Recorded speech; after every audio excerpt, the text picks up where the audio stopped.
नमस्कार. 10 सप्टेंबर 2024 वार शुक्रवार या दिवशी हरतालिका आहे. आता हरतालिका व्रताचे नियम आहेत. कुमारिका, सुवासिनी आणि विधवा सर्वच जणी हरतालिका व्रत करू शकता.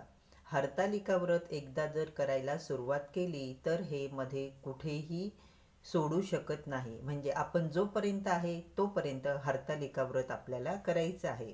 मध्ये जर तुम्ही एखाद्या काही कारणास्तव हरतालिका व्रत तुमचं मोडलं किंवा तुम्ही केलं नाही तर हरतालिका व्रत परत तुम्ही करू शकत नाही. मासिक धर्माचा जर 4था दिवस असेल तर तुम्ही हरतालिका व्रत करू शकत नाही. गरोदर महिला असतील आणि त्यांना 7वा 8वा 9वा महिना चालू असेल तर या महिलांना हरतालिकेची पूजा करता येत नाही. मात्र भगवान शिवांचं, भगवान शंकरांचं तुम्ही लांबून दर्शन घेऊ शकता. हरतालिका या दिवशी तिखट खात नाही. या दिवशी भगर खाणं सुद्धा